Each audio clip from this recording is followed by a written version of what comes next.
So I wanted to give just a little bit of an introduction to this last video of the World War II enactment at the Alexander Schaeffer Farm. They had a gentleman, he goes around to different events and things like that, and he does World War II display. I think he also does a World War One display. Really, really neat because the items he buys, he doesn't buy something unless he knows who the soldier was that it's associated with and the story behind that person. So he can really tell a vivid story of all these different individual, whether it's one of the rifles, if it's a uniform, whatever it might be, it has a story behind it. So I'm leaving the music playing in the background. I know this is going to get flagged by YouTube. They're like, there's music on there. But it's 40s music, and I think it just sets the vibe for everything. His name's Paul. At some point, we want to try to get back together with him. I'd like to maybe even do a World War II, World War One series with him because the knowledge he has is incredible, and he was up for it. I asked him about it. He said he was very much up for it. So it's another contact as we get to the stage where we're getting the channel flowing again. I do want to see if we can get that going because I just think the knowledge that these individuals have and they're able to pass on, it's pretty cool. I also wanted to give because a point got raised, very valid point, and I wasn't trying to be dismissive of it. I showed the American side, which theirs was prototypical of, say, where you would have an encampment at a farmhouse or in a village. That was a really cool and unique setup. I sort of had gotten there a couple minutes too late. Lewis had been there from Simply Exploventuring when they did this whole roundup of the U.S. soldiers, like they did over with the German soldiers in that video. So you didn't get to see that part with the U.S. soldiers, which would have been really neat.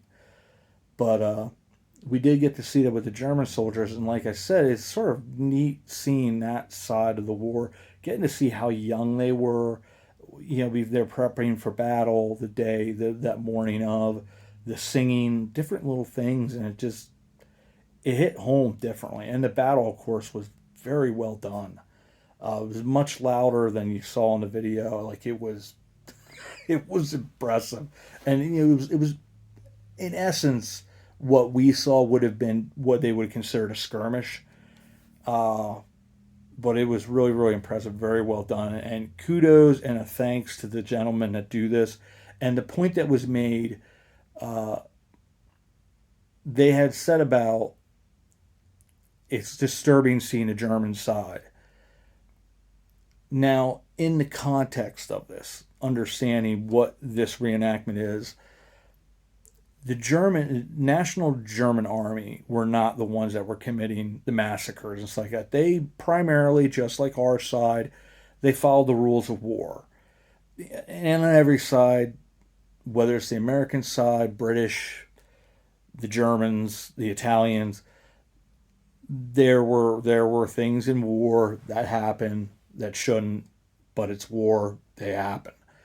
The atrocities that she was referring to, that was done by primarily the SS. The SS was the Nazi wing of the German army. They were very powerful. They weren't that big, but they were very powerful. These are the guys that ran the concentration camps for the Holocaust.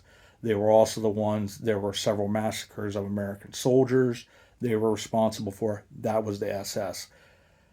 I don't think, from what I'm aware, and a lot of these reenactors, nobody goes as SS for very good reason. One, do you really want to represent something like that? And they're very cognizant of what they're trying to portray. This individual German unit, and this was something I knew, but I didn't really ever think of, and until when you watch the video, there were a couple of the people that were there, like me, who were visitors watching this thing, were talking to one of the reenactors and asking who they were actually portraying. Well, they were supposed to be a regiment or a unit that were made up of primarily Czechoslovakians, Hungarians, and Polish. And these individuals weren't really given much of a choice. It's like you either joined and did the bidding of the German army, or you and your family would probably be killed. These guys did not like Hitler at all. They were basically forced, you know, they didn't have a choice but to fight for survival. And I think many of us would have done the same thing because you didn't have a choice. You kind of try to take care of your family. And at this point, when the reenactment was happening, I think it was about a month and a half after D Day. So the reason you didn't see in the battle, for instance, you didn't see German uh, weaponry like tanks or any kind of they had a vehicle like their version of the Jeep they had there, and they also had a motorcycle and a sidecar. But the reason they didn't have vehicles basically at all is because by that point it had been all been destroyed by the Allied forces. They were probably maybe 30% of their original number. So these guys had been devastated through this war. So at this point, their morale was ridiculously low. They just wanted to go home. And the sad thing is, a lot of them didn't have a home to go to because the Nazis destroyed everything. And it really does. I think World War II is one of those symbols of what a very small group of powerful and evil people have given the control and power that they desire, what they're able to accomplish in a very short period of time. Is one of the most devastating periods in human history of loss of human life, of just the destruction of people's homes. You know, and it really was awful what had happened. I mean, I think a lot of people are aware of that, but it really was these people had nothing left. You know, and when they did go home, they were going to starve to death. If it hadn't been for Harry Truman stepping in and getting the MacArthur Act, or not the MacArthur, uh, it's not MacArthur. I'm trying to think what the guy's name is now.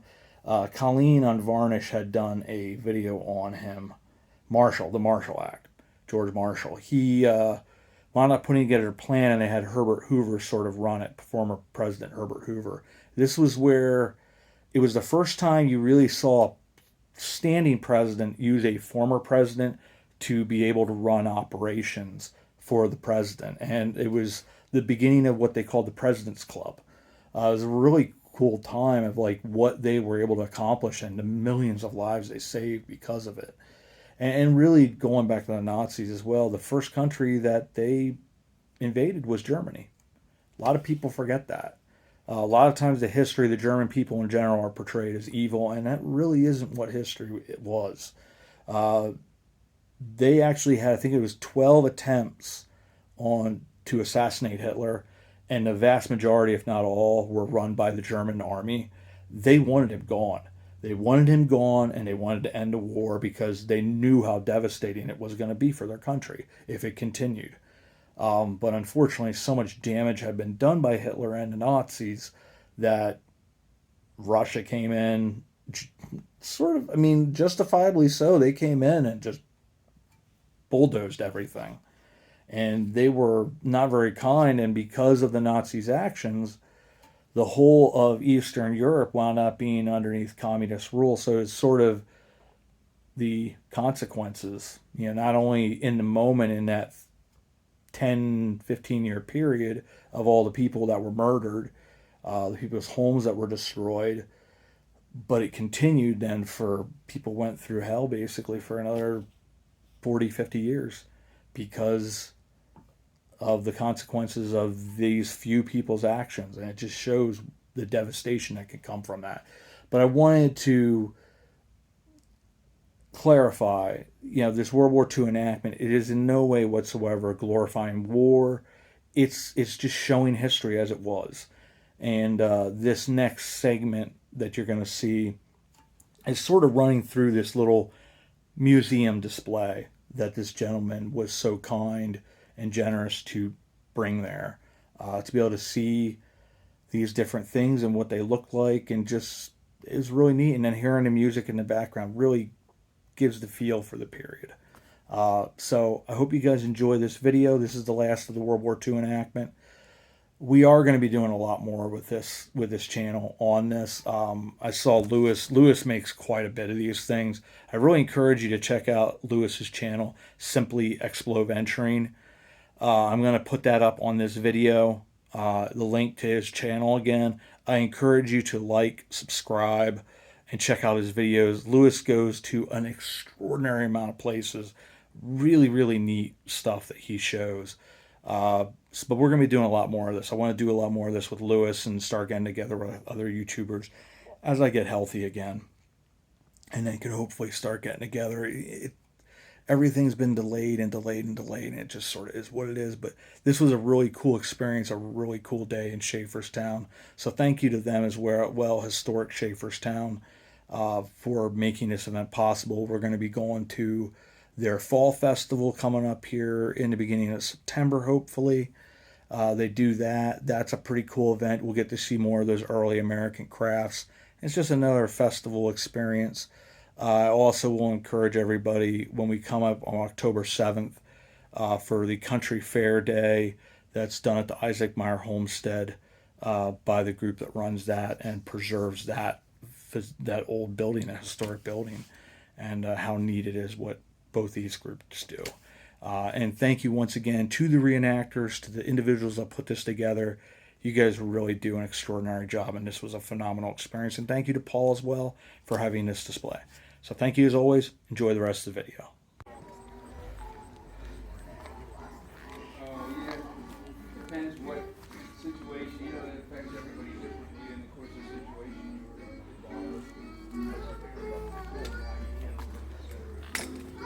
it's like with my father-in-law, after he told me a lot of the stuff that he endured over and over now, I don't know how he maintained his sanity. I mean, Here to see the dress. unbelievable. Every time you try to make a box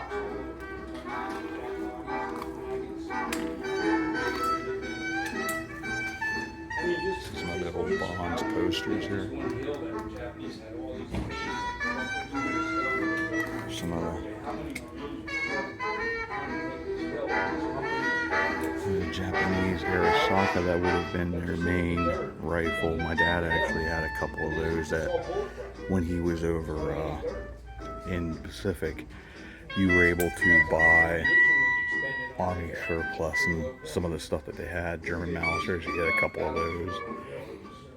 Never had any of the Lugers or anything like that. The German P-38.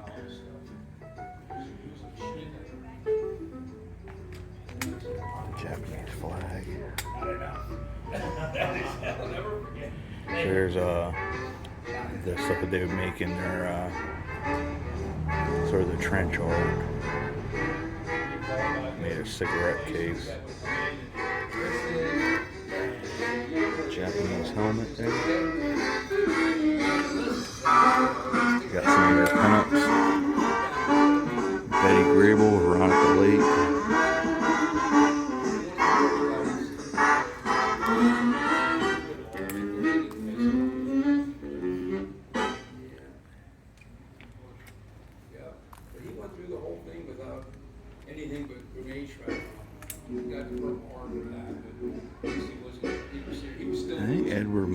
He was the guy that actually was responsible for Fort Indian Town Gap. He was governor of Pennsylvania. We actually did a video on him and Fort Indian Town Gap. But he wanted to move it from Mount Gretna over to have a National Guard base. It sort of was a little more fulfilling what they needed.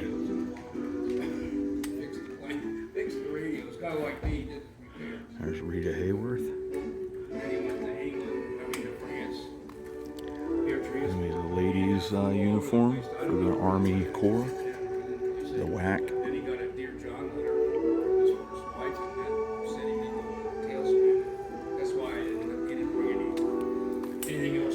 Yeah, some of the propaganda cartoons that they had. You think of most of all Captain America.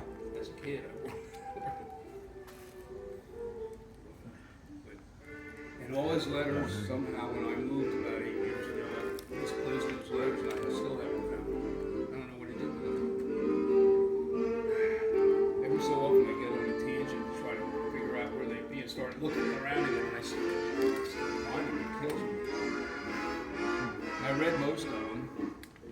That's when he was going through his Dear John business, and he had to get a divorce by desertion, where you have to put at that time you had to put an ad in every major newspaper in the country that you were looking for this particular person. Top one is damn $1,000. Anyway, if you after so much time, if there's no response, then you can.